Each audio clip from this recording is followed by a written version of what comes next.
Welcome to this seminar on renewable energy sources, a simplified project and the results from that. I'm very proud to give the word to Oskar Öhrman at the Swedish Solar Energy Association. Good morning, Oskar.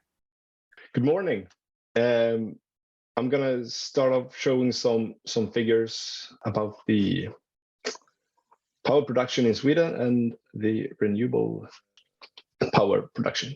So this is just a picture showing the power production in Sweden last year. We got a lot of the power coming from hydropower and nuclear power.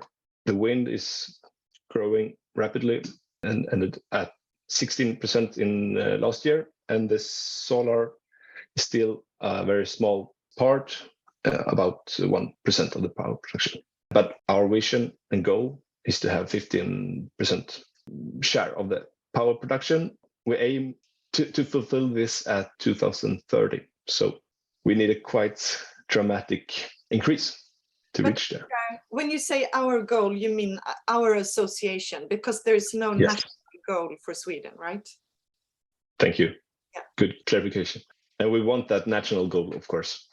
So this is the latest forecast from the Swedish Energy Agency, forecasting wind to grow from 27 terawatt hours 2020 to about 50 terawatt hours in 2025. So a dramatic growth in wind, and in solar, it is expected to grow from 1 terawatt hour 2020 to 3 terawatt hours 2025. But we at the Swedish Solar Energy, we think that we expect that to be even a little bit higher. It all depends on the permits, of course. So the Swedish electrical price bidding areas looks like this: SE1, SE2, SE3, SE4. And from SE3 and SE4, we got the cabling to our neighbor countries. And this graph is just for a random week, but it shows the price differences between SE3, this area, and it shows that price in SE1 and SE2 have been about 300 euro per megawatt hour higher in the southern Sweden, and it has been this like since the winter time, and it's obvious that it is in these areas that we need more power production. So these are just two graphs showing. This left one is the different type of productions in SE3 price bidding area, and the same for the SE4 area. So in SE3 we got quite much nuclear power, and in SE4 we have no nuclear power, so the wind is taking quite large share. And if you look into just wind and solar and how they are divided on the price bidding areas, it shows that we got quite much potential to build more in especially SE4 area. It should not be terawatt hours. I think it should be gigawatt hours in this picture. So this is a short picture from Swedish Wind Energy Association showing what's scheduled the coming years. Quite large share of the scheduled wind power is in SE2, but we also have some, of course, in SE3. But it's quite obvious that we need even more in the southern part of Sweden. So this is my last slide, saying that if the 30 solar parks that are waiting for permit right now in Skåne would get their permits, the electric production is about expected to grow with 27%. So that's why this topic is, of course, of very high interest. Perfect. So then I want to welcome Jonathan Bonadio, Senior Policy Advisor at Solar Power Europe, and you're going to present the RES Simplify project and the results from it. Yeah, thanks indeed, Anna, and thanks for this very interesting introduction on the solar power in Sweden. So good morning, everyone. My name is Jonathan Bonadio. I'm Senior Policy Advisor at Solar Power Europe. I will have the pleasure today to introduce you two main elements. The first, focused on Europe. So it will be a overall focus on the European permitting process and of the solar PV deployment in Europe. Within my presentation, at some point, I will also leave the stage to Viktoriya for WindEurope, who will introduce specific Swedish results about the RES Simplify project. But without further ado, I will start with the current state of play of the solar PV sector in Europe. The solar PV sector in Europe is currently the renewable source that has the highest growing rate in EU28. We have been moving from 100 gigawatt in 2015 to 200 gigawatts in 2021. So we have overtaken the 200 gigawatt of installed solar capacity, with leading markets such as Germany, Italy, Spain, and also the UK. We are talking still about whole Europe, not only the European Union. So the UK is also a market which is very interesting in terms of solar deployment. So it's one of the fastest, it's the fastest deployed technology. Why is it this case? Because first, of cost reduction. Solar cost has been divided by 5 into 6 years in terms of PV module prices. There is also the overall simplification of some administrative procedures that help, and of course the appetite from the consumers to source their electricity via solar power for economic or environmental reasons. So plus, of course, the policy context with mandatory requirements, for instance, in Germany. So this is the overall picture of the solar deployment.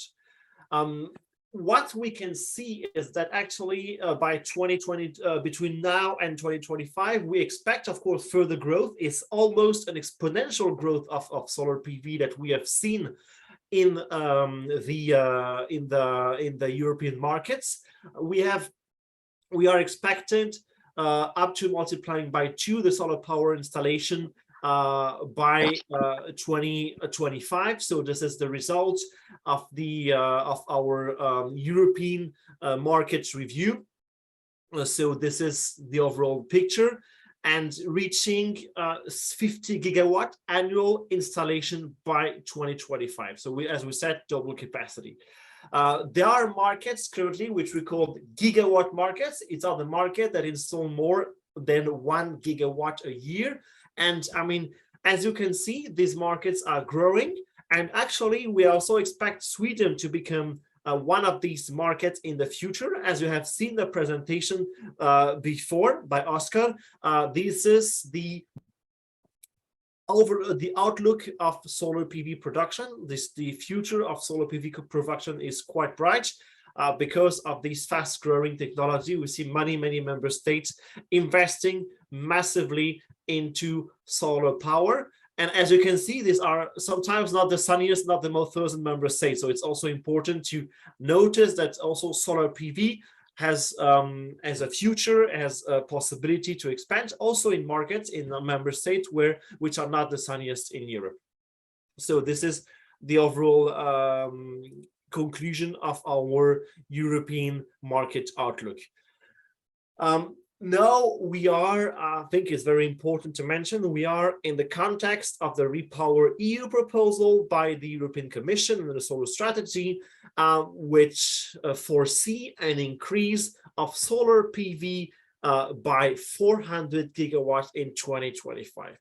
It means that Europe in 3 years will have to install as much solar PV as it used to install in the past 25 years.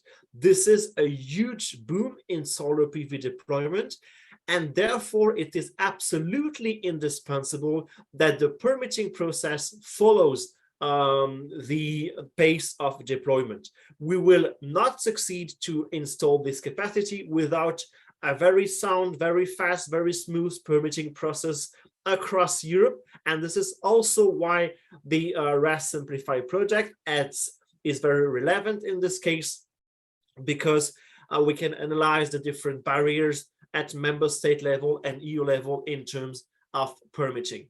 You might know, talking about REPowerEU, that the Commission also has proposed provisions to support a faster permitting within the renewable energy.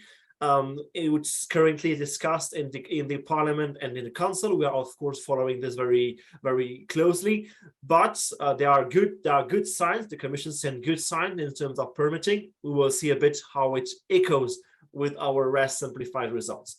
And last but not least, the 2030 outlook for solar PV, the Commission see 750 gigawatt solar PV deployed by 2030, which we see that it is possible to actually go to 1 terawatt. Just for you, because these numbers might sound a bit abstract, a bit unclear for some of you who are not familiar, but 200 gigawatts is actually the power that you will have if basically 400 if you install solar panels on almost every French household. So this is a big quantity of solar power, but we believe that this is feasible and the industry is ready to deliver on this. So the rooftop and the integrated PV are no regret options that actually allow a fast deployment of solar PV. But currently in the EU, we still have up to 4 years of development of permitting before solar PV can see the daylight, can be implemented. And this is a huge issue, of course. I mean, when we know that we have to double our solar capacity in 3 years, this is completely incompatible with the 4 year, 5 years permitting process. So you see the graph with the different duration from the RES Simplify project, and we will see what exactly is blocking in these specific projects.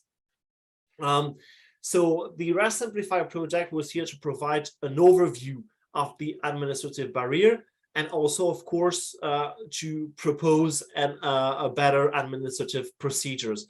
So I will start with a short introduction, then the assessment of the barriers, and the overview of the administrative and grid connections, and then we move to best practices. I won't elaborate on all good practices. I would invite you to visit the RES Simplify website to see also the member state results, and then conclude on these specific questions. So first of all, one thing is for sure is that targets are a key driver in terms of deployment of renewables and of solar PV specifically. On the graph on the right, you can see the breakdown between wind and solar PV according to the RES capacity deployment, in the renewable capacity deployment in the national energy and climate plans. And you see, of course, that depending on the member state, on the sun conditions, on the permitting procedure, you have different breakdown of these technologies. But overall, we have around half of the technology which are breakdown between wind and solar. Here, I mean, there is one thing is that we witness that the solar PV deployment in Europe over between 2009 and 2019 has been quite moving. Why? Also because in the late 2013 we have a retroactive changes, a support scheme. We have a lot of uncertainty, legal uncertainty, and this brought the solar PV sector to go actually down. And now we are moving up again due to cost reduction and the increase of production capacity as well.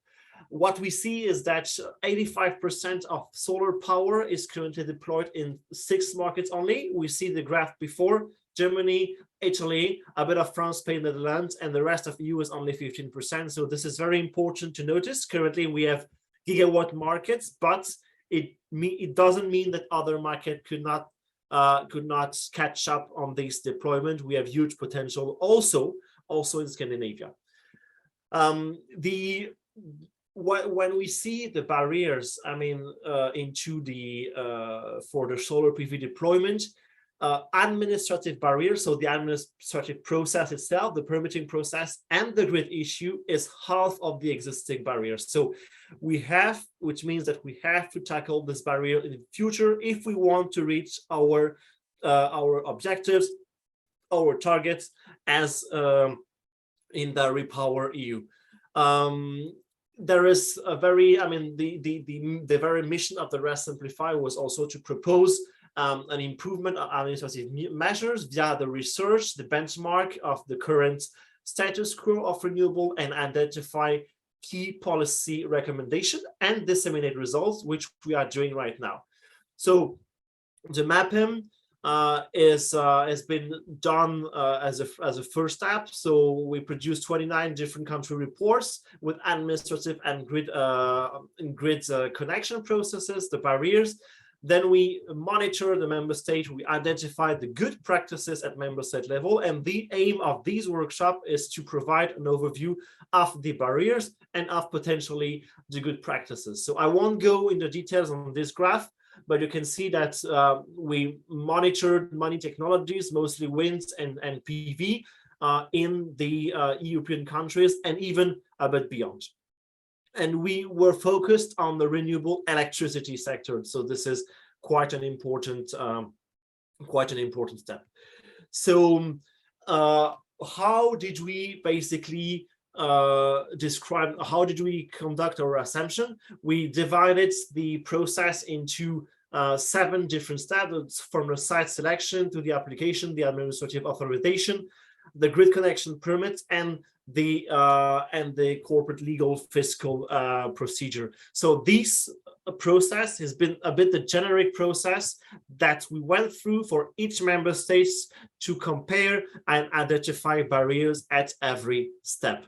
And this we can see the results. So this is a very important graph. As you can see, I mean, when it's red or pink, it means that we have facing big barriers. And as you can see here, most of the red and pink is concentrated into the administrative authorization and the grid connection permit. So, which is what we said before, it's like 50% of the barrier are here. We need to tackle these elements. I mean, the grid connection permit, for instance, there is an example. I will quote France, just, okay, because I'm French, it will be easier for me, but I will quote France. In France, you have up to 2 years before the project got connected to the grid. So we have solar PV projects that are ready to deliver power to the grid, and they cannot because the grid connection procedure takes too long. So this is an element which is extremely important for us and that we put forward into our proposal when it comes to Repower EU. So the key administrative barrier, so we identified 4 main categories of barrier: the conflicting public good, whether it's about land use for agricultural reasons, for instance, the process related issue, this is the administration procedure itself. So either a lack of planning, a lack of expertise. We have identified as well that in many member states, we don't have sufficient staff. Staffing as skilling is one of the key barriers to smoothen the administrative process. And if we don't do anything, it will become even more important because we have more and more projects going into the pipeline. So this is very important to tackle. Third-party issues such as public resistance, third-party complaints, we will see ways to mitigate these impacts, and grid issues, and we say the connection, the infrastructure, the expansion of the grid, sometimes grid needs expansion to accommodate new renewable projects. So this is also something very important. Here in this graph, what is important in this graph? I think it's a dark blue bar. Within this bar is the process related issue. So this is really about the administrative process itself, how the permitting get issued, how the administration will process the overall authorization with its different services. It's one of the biggest barriers, and this is extremely important. As well at the light blue, which is the grid issues, as you can see, these are main obstacles into promoting the swift deployment of renewables. The consequence of this, first of all, I mean, very simple, is the delay. But delay is not the only problem, because delay is for project developer a cost, either because it has to wait for connections, and he has uncertainty. He has to put provision to make sure that his renewable installation would actually be able to deliver, and, for instance, benefit from feed-in tariffs or a contract for difference. But also because for the end customers, when we talk about, for instance, rooftop PV, there are end customers that eventually just won't make the project anymore because the permitting is too long. And this is a pure loss for the project developer. And this is very important. I mean, I recently read a US study about solar PV deployment, and you can see that 1/3 of the costs are actually related to the permitting procedure. So this is really something we need to work on in order also to reduce the costs and the burden on project developers. So for ground-mounted PV, many bureaucratic issues, including the inquiries, the overall public consultation, which is of course mandatory for member states. Environmental issues, so environmental impact assessment and land use are actually also very dominant in Europe, and the lack of spatial planning. And this is also the spatial planning. It's a topic which the Commission has tried to address into its Repower EU, so we see it as a good sign as well. So the basic of administrative process, one-stop shop, not always implementing, pre-planning, not always implementing, and of course the project acceptance. The more we build a renewable project, the more difficult it is to find areas where the public acceptance is sufficient. And this is also very important. And you see that some member states have proposed good alternatives for this. What are the good practices? So the good practices, we put an analysis on best examples in different countries. Then we focus on technology specific, and we interviewed experts. So it was an iterative process to identify policy recommendation and best practices. I mean, there are several elements that ease the rest permitting process: administrative communication, guidance, central provision of information, etc., etc. That's actually ease the permitting. But let's go more a bit into the concrete of this.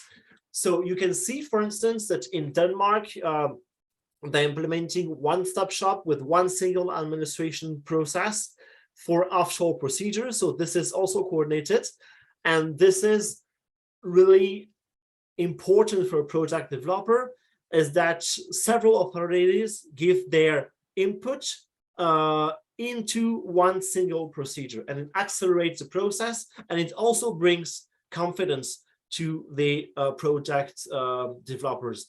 I skipped the German example just because there are several, and I just wanted to also focus to be on Scandinavia, but there are very good examples in other member states as well. In Italy, they have issued a guidance to help project developers. So this is a very good comprehensive document. This is something that other member states can develop. Would be of course happy, of course, to hear what has been provided also in the Swedish case. The Spanish government had also issued a report on the status on renewables especially from the Aviation Safety Agency, in order to mitigate the potential conflict and of the zoning of the authorities. Spatial planning, once again, having accessible cadastra when you have the information about the designation of the land, etc., is extremely important. Assessing the site by the national authorities is also something that we have seen, and very important, a Danish example as well. And this brings a tremendous effect, tremendous positive impact on acceptance, is to provide financial compensation for municipalities and communities, so the citizens. And this is really something that we see as indispensable in the future to involve local communities and to foster public acceptance. So there are really a lot of good examples of good practices. In Poland, we have a coordination for the out-of-court disputes.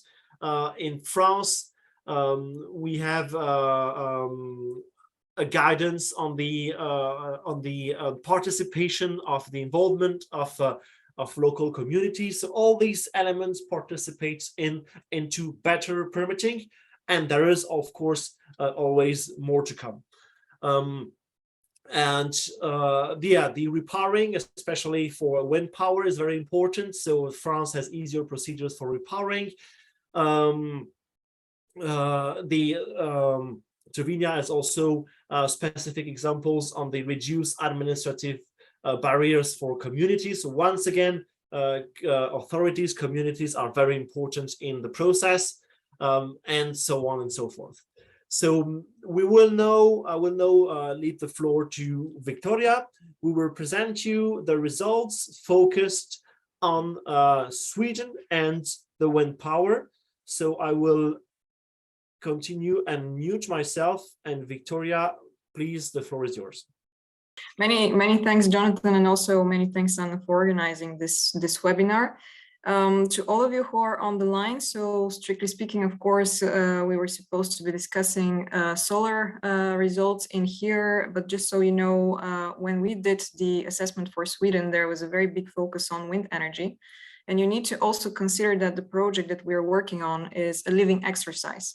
So the idea here would be for me to very briefly walk you through the main barriers that we have found for wind energy, and that we try afterwards in the Q&A session and in the discussion to complement that with also what do you see from the solar side, so that we can really fit it into the policy discussions, both at European and national level.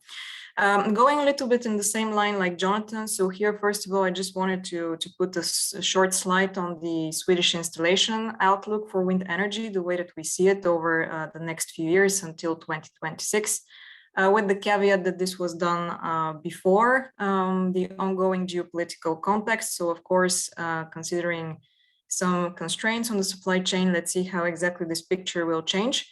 But it is nevertheless to say that similar to solar, we do see Sweden as one of those very prominent, very important wind markets that will be in the future. We already expect you to have a total installed wind capacity of 14 gigawatts by the end of this year. We know that there are at least another 15 gigawatts that are in the pipeline for permitting. Although at the difference of our solar colleagues, unfortunately for a wind energy project, it takes 7 to 8 years of permitting procedures, which is not ideal. One very positive development, which we are seeing in Sweden at the moment, is also the focus that you now start having on the development of offshore wind, including also with some recent announcements of regional initiatives, such as in the North Seas and also in the Baltic, on increasing in there the offshore wind capacity so that we can deliver faster our energy independence, but also the long-term climate neutrality goals. And this slide is basically to say that if all goes according to plan, we would expect it to be the 5th most vibrant wind energy market by mid-century, which of course is something very good. Now on the next slide, if you can go, Jonathan, please.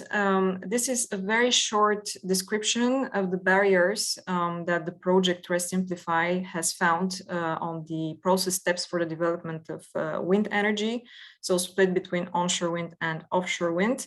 We had also looked at geothermal heat pumps to a lesser extent, but I will mostly focus on the first two. And as you can see already from this traffic light, the biggest problems that we see are mostly on the administrative and also the grid connection permit authorization, with some additional barriers also found. Now, if I'm to very briefly go through in a little bit more detail on the different topics, I would then summarize it like this, and please, Jonathan, go to the next slide. One of the key findings for Sweden out of our research was in particular on the best practices that, at the difference of other markets across Europe, you're very good in environmental permits. You have very high quality ones, which very rarely, to say almost never, end up being contested by different groups. And so essentially in terms of the environmental permitting, you stand as one of those countries that we can give as a clear example to other European markets. So this is extremely good. Now, if we look a little bit more into where do we see some barriers that could be easily addressed and where further work is needed, and they would be on the areas that I outlined below. So first of all, to start a little bit with the site selection, also how do you put wind turbines in place? This is what we call the box permit, which is essentially also one of those Swedish examples that we find very useful. With the box permit, essentially, you can say exactly the placement of your wind turbine a little bit later in the permitting process, which allows developers to have a little bit more of a flexibility as to the technology they install, and also to make sure that they install the latest turbine technology at the site selection process. So this is something that we in principle find extremely useful when you plan a project, because of course, if your permit gets very, very delayed, the original turbine that you have indicated would probably be already as a technology a little bit outdated. So with the box permit, we avoid this risk. And it's also one of those things where we believe, and the project itself says it, there could be considered a wider application of such a permit going forward. One thing which the project very clearly states also in terms of how the authorization processes go for wind energy is, first of all, with coordination with military authorities. Because what we see for Sweden, for instance, is that the very big bulk of projects are really located in the north, whereas actually it's really in the south where we have consumption centers, but it's also where we have very many military radars. So as and when we want to put a wind turbine somewhere in there, obviously we need to go through the defense ministries and defense authorities and to make sure that we are not interfering with any radar installation. And what has been happening over the past years, and this is a main finding of the report, is of course that a lot of wind turbines and a lot of wind projects have been stopped due to such military considerations. But in particular now in the current geopolitical context, one could also argue that it's important that we find an easier, more straightforward way of working between industry and also military authorities so that we can have a balanced approach as to how we maintain both the climate goals that we have, but also the military prerogatives that we must observe. Another thing which comes out very clearly from the report is also something that Jonathan mentioned in terms of the big conclusions out of the project. And I would jump here directly to bullet number 4, which is on how we also work with municipalities. Now, in Sweden, municipalities have a veto over wind energy projects, and at the difference of other European markets, essentially they do not necessarily need to justify the reasons why they veto a certain project. There is also not clearly set deadlines by which a municipality needs to give an answer as to whether or not they would allow a project to go forward. And there is also at the moment no appeal process whereby the project developer could go to a certain authority and provide reasons to overthrow such a veto. This is something problematic at the moment because the report clearly states 40% of the current wind energy installations are also halted due to this municipal veto. So then a very big recommendation going forward is also on the way that we can better communicate the benefits of wind projects to municipalities, but also for the government to review a little bit the current incentives for municipalities to have renewable energy projects on the ground that can contribute to the long-term climate neutrality goals of the country. In terms of administrative grid permits, one very clear conclusion from the report and the results for Sweden is also the lack of one-stop shop. So basically one contact point where a developer can go, have all the information they need about the permits that need to be delivered, but also the processing of different permits for grid connection, for the administrative part of things, also for repowering can happen in one go and with the least possible, intervention between diverse authorities. So this will certainly speed up a lot the process and is one of those things that clearly should be recommended. Another thing which comes out of the report is also with regards to those installations that are at the end of their technical lifetime. that are ready to be repowered, but a report is clearly saying that in the current legislative framework for Sweden, it's not really clear how developers need to be approaching such repowering projects, what would be the timelines under which they would be permitted, and whether or not there would be a simplified permitting process for repowered projects. Just here for information, the European Renewable Energy Directive very clearly states that for repowered projects, you need to have a simplified permitting process and you need to permit them by a maximum of 2 years' time. So this is something that certainly can also be written down in Swedish legislation and is one of those things that the report also mentions. And last but not least, Sweden is also now going into offshore wind, or at least these are the indications that we also get from the governments. One thing that the report also states is that in public services, so it's not only about increasing the HR capacity of governmental agency to handle offshore projects and deliver the permits, but it's also about capacity building for the civil servants, where they can also know a little bit better what the technology is, and so that they would feel more empowered to deliver the permits that are necessary going forward. Or if I'm to just summarize very briefly, areas for further simplification for permitting for as far as wind is concerned. First of all, one-stop shop for both onshore and offshore wind power, where essentially you manage to have all the information that you need and to get through all the permits that you need in one go. Secondly, having the clear information delivered by authorities and being extremely clear to the developers what permits you need to have, by which timelines, and what would be the different processes. And thirdly, implementing governmental incentives, in particular for municipalities, so that they can also benefit to the extent possible from the development of renewable energies. So this is in a nutshell what the Swedish results say. And as I said before, it would be very helpful to also hear afterwards from the solar side, how do you see this and whether you face similar issues? I will leave it here, and Jonathan, I give you back the floor. Thanks indeed, Viktoriya, for this very comprehensive review of the wind power procedure in Sweden. I will be very short for the last slides. Just conclude a bit on the no regret options that we put forward. So the setting of the targets, this is something which is extremely important when it comes to technology development. The process related issues, so all the administrative procedures that can be mitigated by, as Viktoriya said, staffing and skilling of authorities, and the bureaucratic issues, so the environmental assessment process, for instance, the issues of guidance might help the process getting swifter and smoother. In terms of other features, of course, there is still a room for improvement in terms of procedures, such as one-stop shop can help ensure the permitting procedure in a fast way.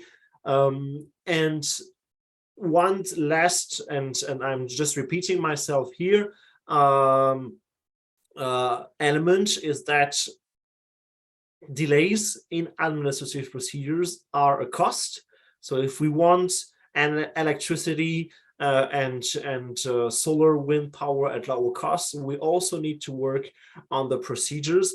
And this is what the Repower EU proposes via accelerated planning and permitting procedures. That being said, I would be indeed very happy to hear also your views and feedback on the sectors, on wind and on solar, especially in this context of accelerating and facilitating the administrative procedures. Thanks indeed for your attention. And now I think we can open the floor for the Q&A, Anna.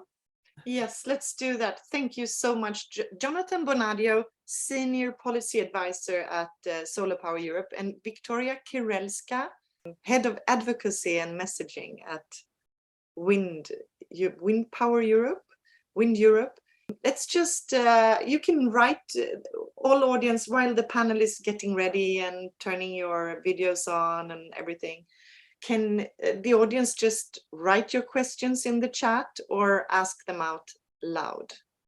So we have very high goals for renewable energy, but we also have a widespread bureaucracy problems in Europe. Is that correct? Is that the main, if you look at all of Europe, is it mainly the administrative barriers that are the largest? Or is it the land conflict? Or what is it? Jonathan? I think it's a mix of different things. To understand the barriers, we have to understand the process. The process is in different steps. You have first the special planning, so to designate the areas where renewable deployment is the easiest. Already in this phase, you can have barriers. You can have conflict of land use, and you can have also forbidden zones. You can have no-go areas, etc. Therefore, we need to work, and this is a proposal of Repower EU, to work upstream into defining the zones which are favorable to the deployment of renewable and realistically sufficiently important to accommodate new renewables. Then you have the authorization procedures and the environmental impact assessment. We can take more than 1 year because you have to study your environment. So this is also something important. And here, I mean, there is an incompressible timeline, but we still can work on making sure that we issue guidance for this process.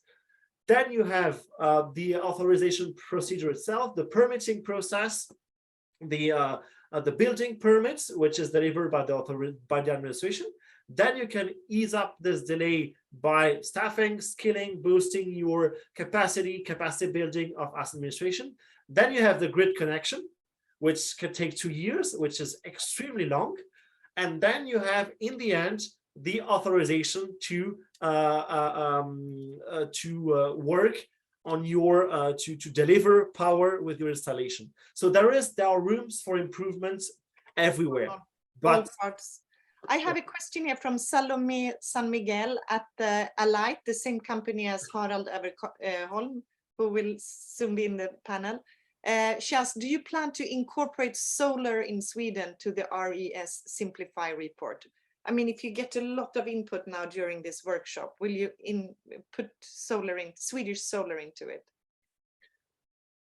I mean, on our side, this is something we are still discussing with the consultants for sure. I mean, we are very welcoming any feedback on solar. We'll take due note, and this is something we need to further discuss. Because I think solar works very different in Sweden than wind. Go ahead, Viktoriya.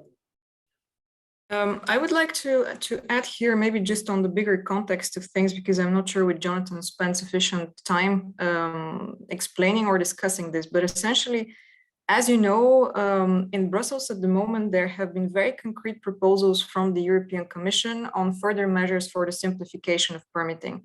And this is now being discussed at the Council, so all the member states are discussing this. And the idea out of what we do here with the project was that you can feed in these best practices, these ideas for country-specific simplification of the permitting project into these ongoing deliberations at European level, so that we can really start implementing them. So in a certain sense, to go back to your question here, whether or not this would be written specifically in the report in terms of solar recommendations, it doesn't prevent us from already spelling this out to the people who really need to hear it, both in the European Commission, the ones that will drive forward the simplification of permitting, and also to all the national authorities, irrespective of whether they're only Swedish or from the entire EU 27, so that they know what practices does the industry put forward. So we do this exercise, of course, in the wind sector, you do it in the solar sector, but it's just to say, even if it's not written down explicitly in the report, we still have a window of opportunity to plug these things, and that's why we need your input right now. Yeah, and you will get some input. Do we have more questions from the audience? Yes, I have one. Thank you, Anna. Tell your company also, and your name. Okay, my name is Firas. I'm working at Malmö municipality in the southern of Sweden. I have like a question, and I have also explanation because I'm working in the municipality. I can begin with the explanation about the wind turbines, for example. And you said that the municipality has a veto in installation of wind turbine. That's right. But I think that's not the whole thing, because if the municipality wants to wants to install a wind turbine in the same area, the municipality doesn't have right to say yes. So the law is not really correct here. The municipality has right to say no for other investigation, but not to say yes, because we need to lift it up to the county or regional. And you know, Sweden has a different regional processings, and it depends on the region if accepted or not. That's while only when you say yes for the municipality. And my question, before my question, I said that very interesting report and very interesting presentation. You said in France, you have very long time for a grid connection, like almost 2 years, and all your reports are depending on the grid connection. Have you think about the off-grid connection? You mean processing time for an off-grid? No, so on a grid, the whole thing is that they're installing the solar system to the grid connection. But if there is no on a grid, using off a grid, like for example using batteries, or using like we have now a law in Sweden like that you can share the production comes from the solar to the other buildings, so you don't need to connect it actually to the grid, or maybe using batteries. Have you think about that one? Because two years is very long. We have almost like 4 months in Sweden. I'm sorry, the exemption you are talking about, that is required for that is a connection to the actual grid in order for you to share it to another facility. Yeah, that's right. If you share, you need to get a grid. But if you have a battery, so you don't have any grid. Then you cut the procedure. Yeah, 2 years. yeah. I'm Yeah. sure they thought about that. But maybe Jonathan has an answer. Ludwig, you can put on your screen so we see you. Jonathan, did you have an answer to feed us about off-grid? I mean, the possibility of getting off-grid, of course, might ease some permitting processes. But that being said, even in a case where you have battery installed and you have a smart home and you are consuming the electricity you produce, in 99% of the case, you will still be connected to the grid. And you will still need the grids as a potential backup for power or for sending. So there will be a view of the grid operators into your solar PV production, unless you are in a completely isolated site. So the grids question, I mean, what I was speaking about when I was mentioning the 2 years, the up to 2 years in France, was for large scale utility scale solar PV projects, but this is really something that you can see. But we do not, I think also for the sake of integrating renewables, we will need eventually the grids, and it would be difficult to compose to do the energy transition without the grids. Okay, Firas, I think the answer is no. They did not think so much about off-grid. Thank you so much. So Santiago Sen, I don't know the company, tell us, but we are having difficulties finding a comprehensive report on which steps are needed to develop a utility scale PV power plant. Could you recommend somebody to talk to? I recommend the member databases on our homepage, where you can filter all our 300 member companies, no, 280. So you can filter on project developer and technical consultant and judicial consultant and all that. And I'm thinking in this room, there are many people who can help you. But I agree, we need some kind of guide on the steps on how to proceed. So thank you, Anna. Just to give a little bit of background of that. I'm working for Canadian Solar. We're one of the largest PV developers in the world, and are seriously considering about entering the Swedish market.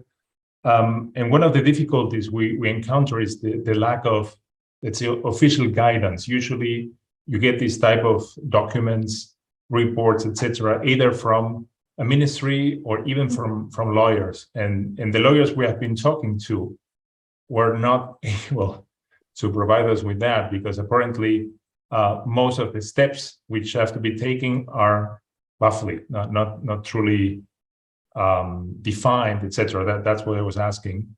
Obviously, we are talking to some of the people here in the audience, but I guess some of the people involved in the Swedish market are facing similar difficulties. Absolutely. And some of the regional authorities, at least the one in Scania, already has a guide like that on their homepage. But Okay.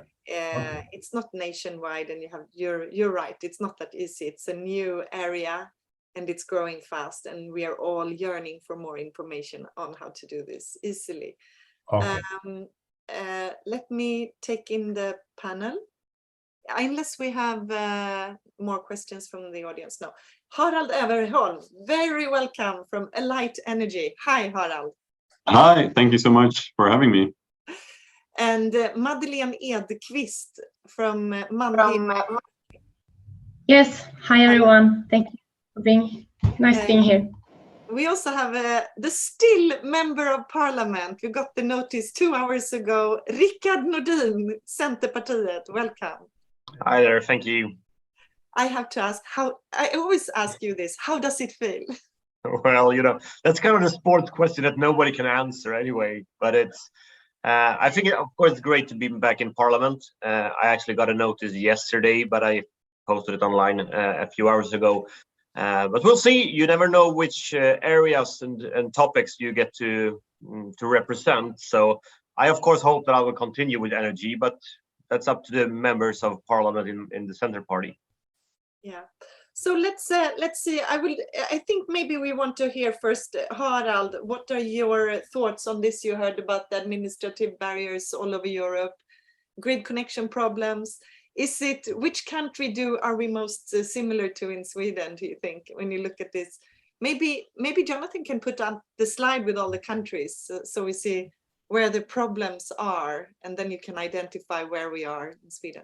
Yeah, and I think it's been really interesting to hear what Jonathan has done. I think the overarching conclusions are good and clear. I think there was one really key initial conclusion that I felt resonated very well with the Swedish situation, and it was just the quite trivial observation that we need there needs to be more staff and more highly educated staff in all these permitting authorities. That's just like a fundamental bottleneck. It's very true in the Swedish situation. It's because solar is new in Sweden. So we, I mean, at some point 2 or 3 years ago, when we started to develop a larger pipeline of solar, we realized that almost no one on the county administrative board side knew anything about solar. So, I mean, education, yes. And then as the Swedish market has then rapidly grown, and we know that people are developing at a very high clip now, it is clear that these permitting authorities are getting overwhelmed. Just simply, they haven't thought that this would happen. They haven't prepared for it. They don't have the staff for it. They don't have the proper project management tools to manage it. So while a very trivial observation and kind of a self-evident observation, is very true. And I think if there's one simple thing to recommend to the county administrative boards and to the DSOs, the grid operators as well, by the way, it's to just hire a few more people, make sure that at least a few of them have good project management skills, that they implement clear systems, etc. Because that's really, really going to help the market without changing any particular regulatory aspects or laws or anything.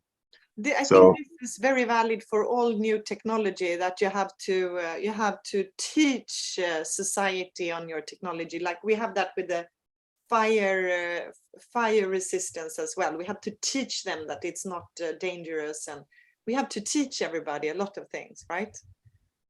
Absolutely. I mean, so the teaching is one part of it, but then and then at some point it's just the head count, the amount of staff they have to process, because if they suddenly get 10 times as many applications as they got previously, then if they haven't added staff, they're just going to get overwhelmed. And that's what we've seen that most clearly on the grid side in Sweden, where suddenly grid lead times have ballooned. And it's not because anything particularly bad has happened to the grid owner's perspective. It's just because they have too many applications on too few people.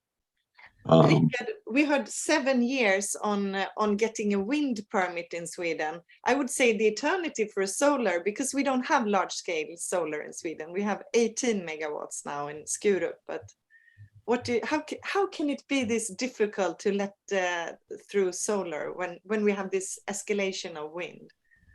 Yeah, well, I think it's so crazy. I mean, Jonathan said it. It's if we're gonna expand this big, we have to be much faster.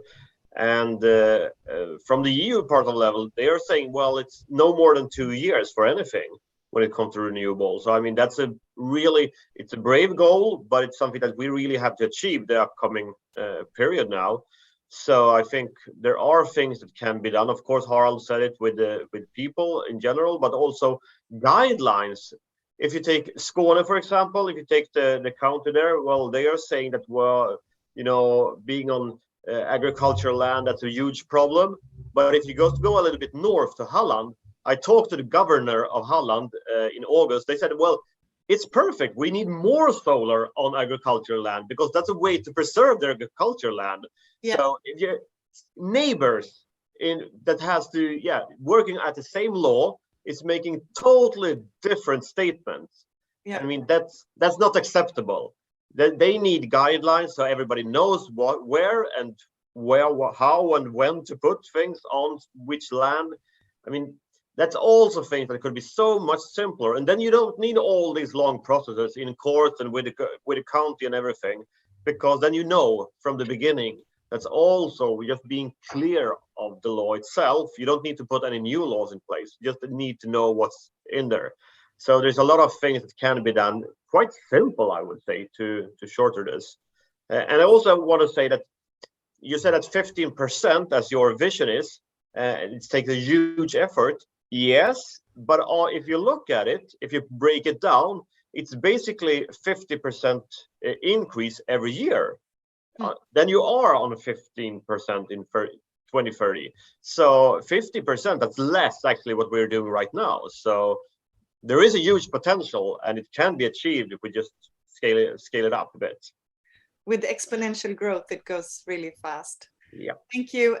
Madeleine, I think if I personally would have to fill this diagram out for Sweden, I would go green for site selection, maybe. Or let's discuss this with all the participants, and maybe green for electricity production license. And then maybe for the administrative authorization, I would do a purple, severe barriers identified, and maybe a red for grid connection permit, or a purple. But then this corporate, legal, fiscal, what do you say about that one? Or maybe, Jonathan, you can describe it first so Madeleine can answer the question. Would that be green or purple? Or it's also about all the legal appeal, the court case, and all the potential question of the permitting itself. So so that would be environmental neighbors who think their view is destroyed. Third parties, etc. What would you say about that, Madeleine?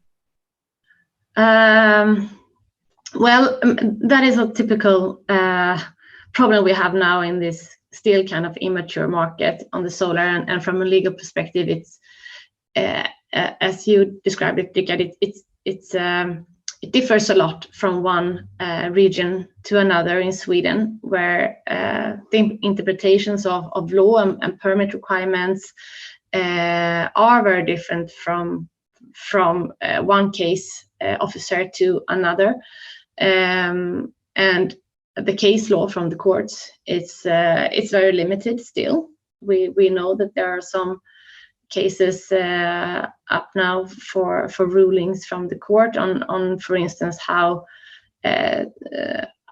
to consider this taking agricultural land out of production, if that is something that should be an obstacle to give permits to solar PV plants.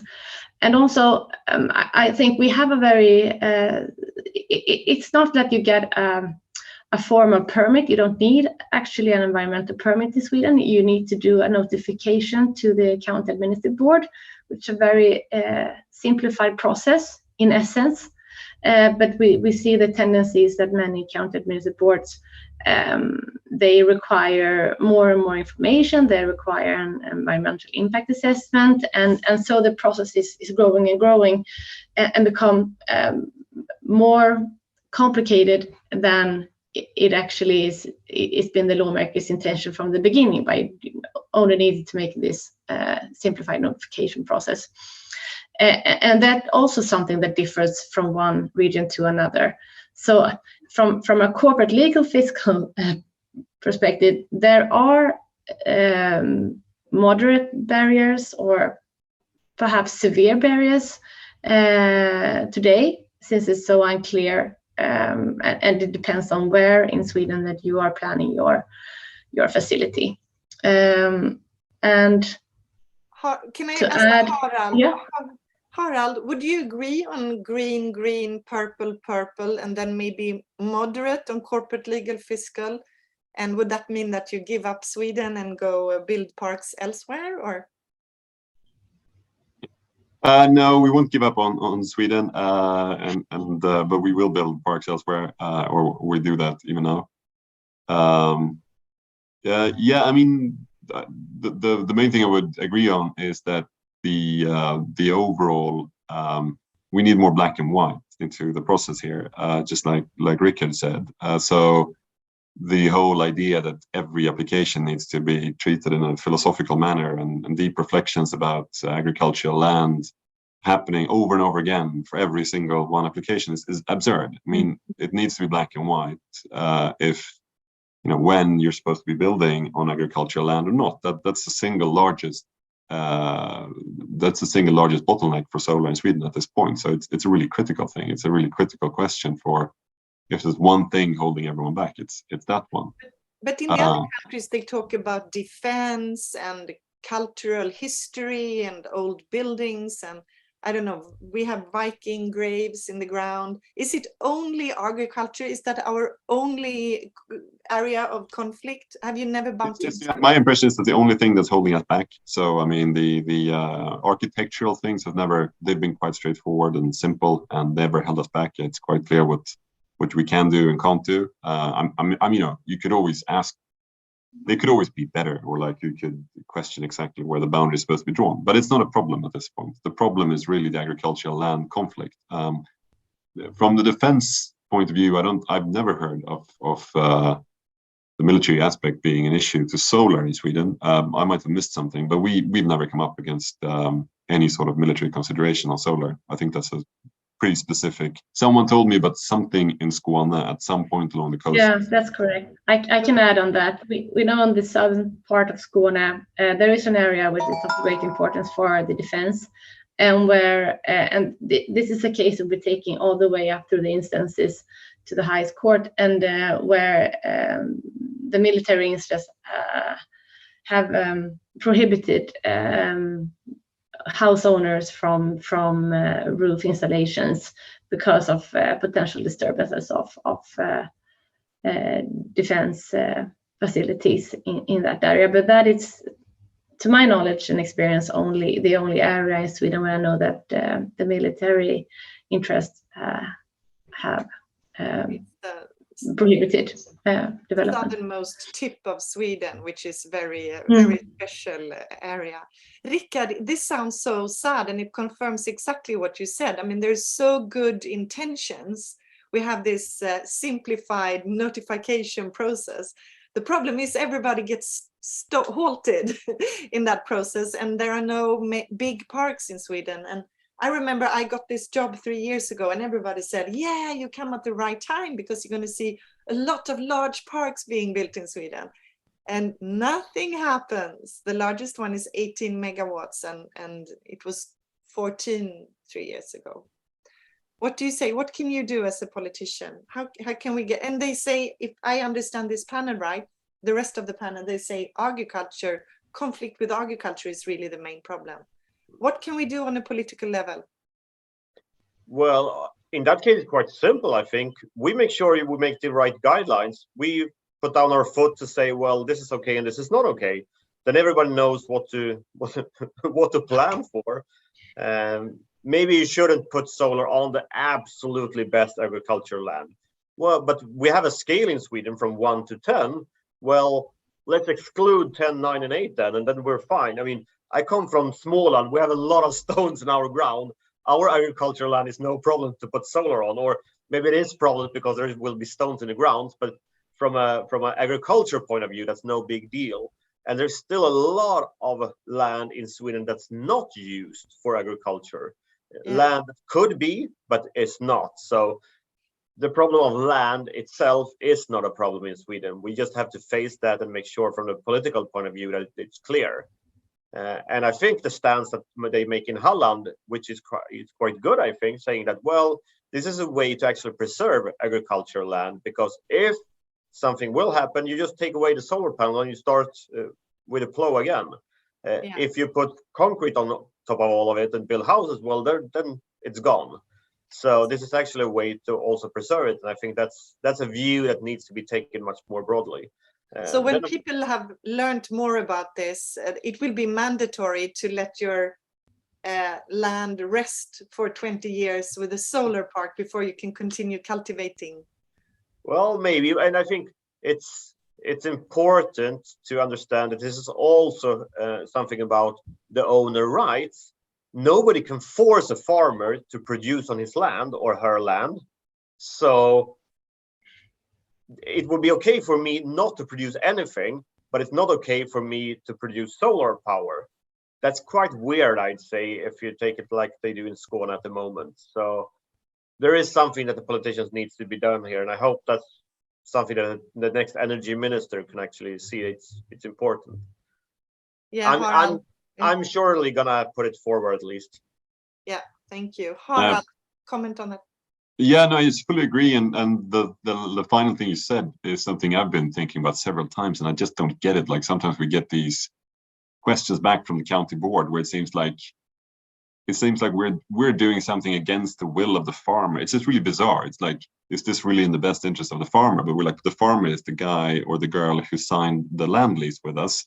And I mean, are you going to tell them that you know better than them what you're supposed to do with the land? It just makes no sense whatsoever. It's like they think we're kind of turned up with some weird scheme that, I don't know, like tricks the farmer into signing something. It's very strange. So that obviously needs to be clarified. And then just coming back to the general thing that, yeah, I mean, it's I don't think we're not saying, the solar industry is not saying that we want to put solar everywhere.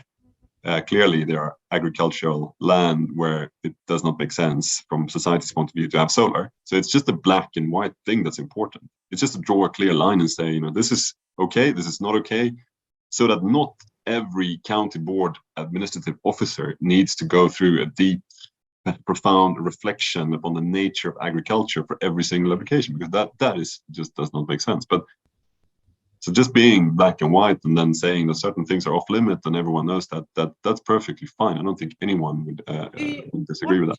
What do you all think about this, the Solar Power Europe or the Commission, the European Commission Repower Europe plan, where they have an idea of go-to zones, where outside the go-to zone, there should never be more than 2 years of waiting for your permit. And within the go-to zone, it would be maximum 1 year administrative procedure to get the permission for solar and wind. What do you think about that? Like designated areas for renewable energy production, good or bad? It's a bit like they've done, other countries has done when it comes to wind. The government says go there, and then everything is set. So might be possible. The problem, I think, is that, well, every site is special. So it's hard for a government or an energy agency to say, this is an okay place, because, well, that depends on who owns the land and so on. It's easier when it comes to the sea, where the government owns everything. So I think I like the idea, but I think if we're going to start, investigating everything, start trying to implement things and so on like that, well, that's going to take some time as well. So we can't wait for it, at least. We have to go faster than that anyway. And it could be a reverse effect, that it would be impossible to produce any new renewable on the not go-to zones. Might be like that. So one of the ideas that was presented by Jonathan was that, it would be easier to get acceptance if there was like a code of conduct signed by the park owners. Can you develop, do you have any, experience of that, Harald or Madeleine, maybe from some other country? A code of conduct, in what sense do you mean? I guess you have to have a biologist connected to the park, and that I think in the specific question of agricultural land, it certainly makes sense to force the people who put up solar farms to submit a few, clear principles on how to use it in order to increase biodiversity, because that's clearly something you can do. Having, even in really good agricultural land, if you put up a few solar parks, and if you through that lay the land to rest and allow for flower meadow with wildlife being allowed to thrive in it, then it's great. It adds to the biodiversity. So if it's clear for everyone that the solar power producers will do that because they have to sign on some sort of code of conduct, then of course it should be easier to draw a clear line in terms of where they can be or not. So, yeah, Ludwig, I know that you have Ludwig on Solar Energy Association of Sweden. I know you thought a little bit about this, and what else could be more than biological things in such a code of conduct, so that people are reassured that this park is a good thing? What could be part of such a code of conduct for a park? We heard they are doing it in the Netherlands. From John. Yes, Netherlands and in Denmark also, and Spain, from what I know. But they touch on topics like closer involvement of the public, the local public, and some regional economic kind of interests, and but for the biodiversity part, just clear things like don't put up fences all the way down, so small fauna can strive through, and about planting and just continuously kind of underhåll, what do you call it, slotter? Maintenance. Oh, slotter. Yeah. I don't know. Slotter. No, I don't know either. Growing. But simple things, and public involvement, basically. Madeleine, what you wrote our code of conduct, most of it. What do you think of such a code of conduct? Like, can it be something that could be widespread in Sweden? I would love if we could say, all big parks in Sweden have such a code of conduct. Don't worry. I'm not really sure. We don't see that in other sectors. I consider that these are aspects that you should weigh in the permit process, and to look at each project and see what are necessary steps to take to protect the environment here. And so it's also clear from every operator on the obligations they have. If there is a code of conduct and it's something you take on voluntarily, this is something that definitely should be set aside from the permitting process, and something you do on top for goodwill. And not something you must perform in order to be able to build something. Because if there are obligations on a specific operator or a plant owner, then it must be very clear conditions in the permitting or in the decision on the notification, instead, so you know what you actually need to fulfill to keep your facility. So I'm not, from a legal point of view, really excited about this. What is the code of conduct? Is it strict obligations? What happens if you do not comply with it? That must be really clear. So from a legal certainty point of view, not enthusiastic. Yeah. Harald, I have to ask, because Rickard said, come to Småland and build parks where we have all these stones in the ground. Why don't you? Why don't you why do you always need to use farmland so we don't get any large parks in Sweden? I don't think we do. We don't always use farmland.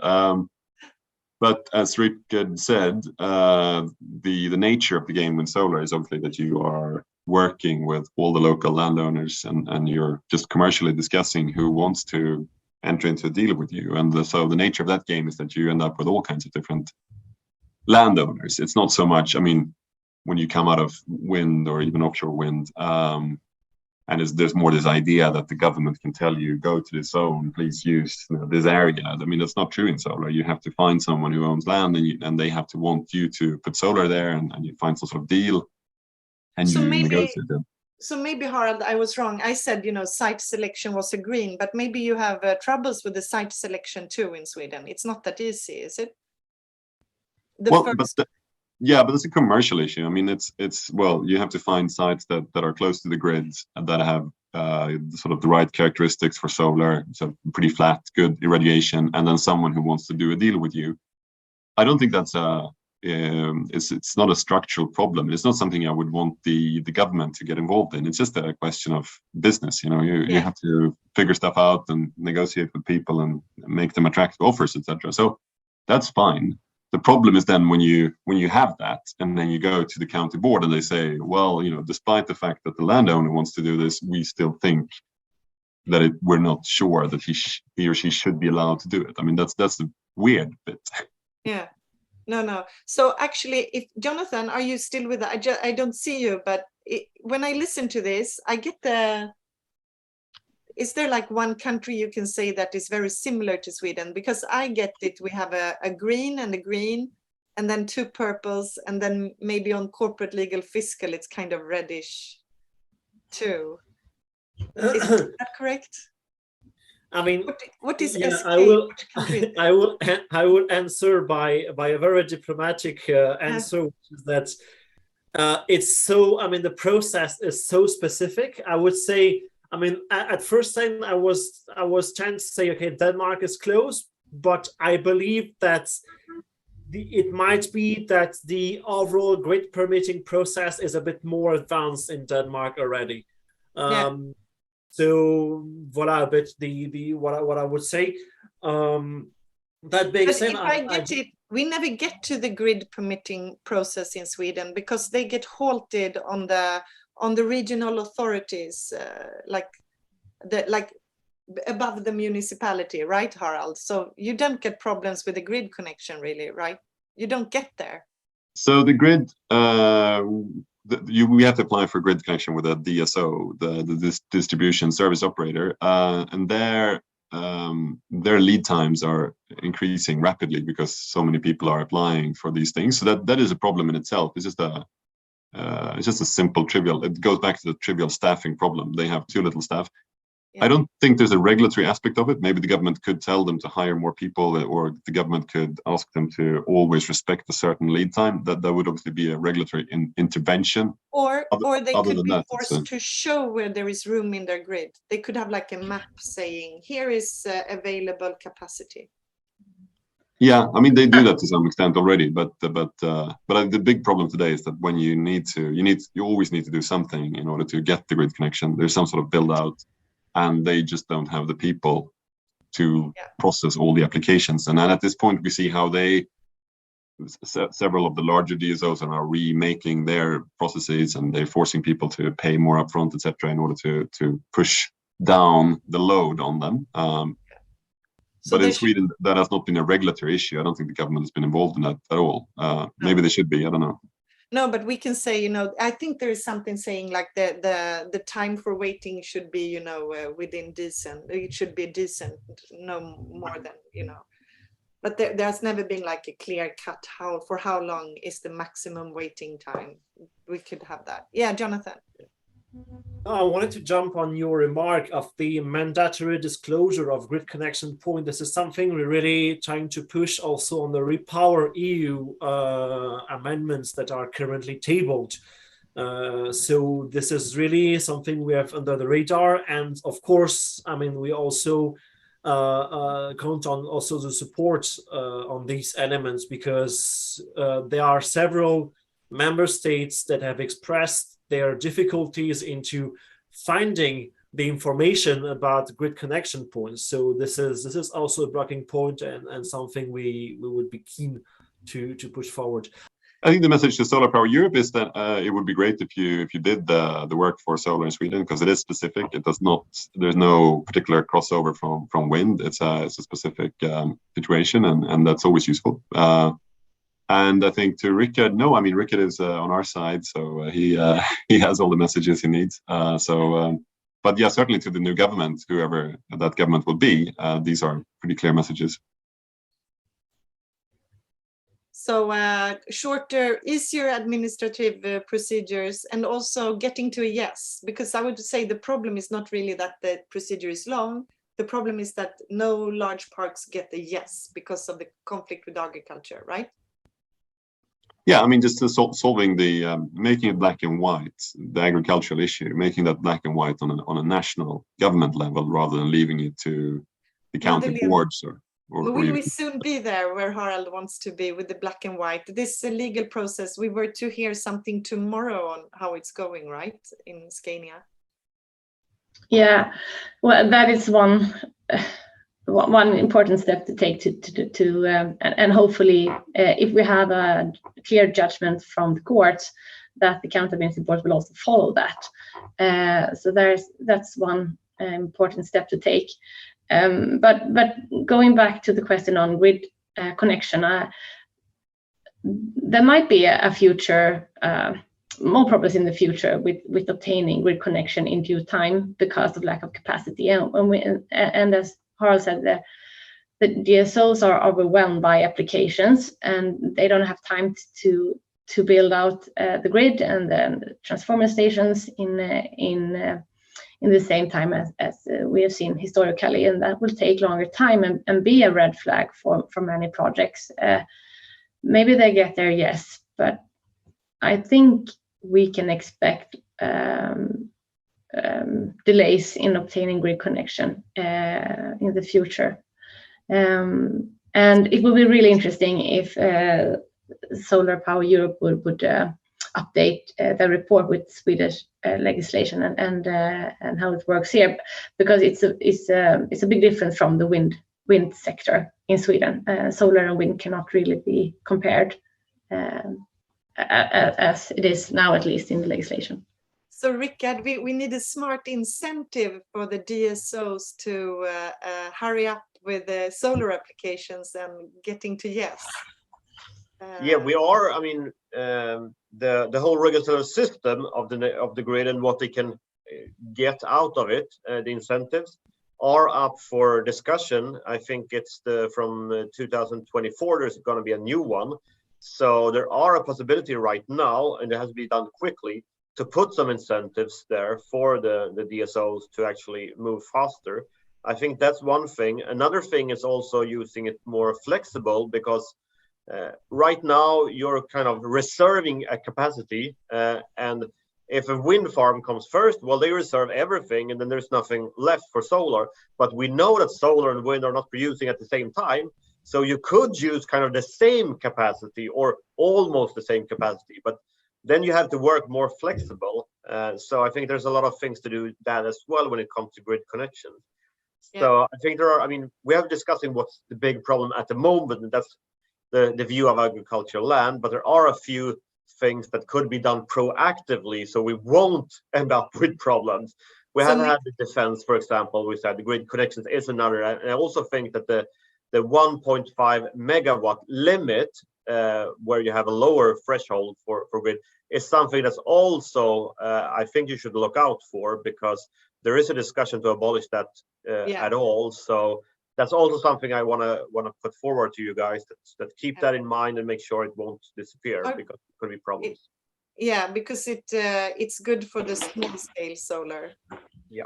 Yeah, we know it's happening. So you mean that they are changing the tariff system, and they're giving the Energimarknadsinspektionen is giving the DSOs more possibility to like steer production and consumption with their tariffs. Might be, if it's done properly.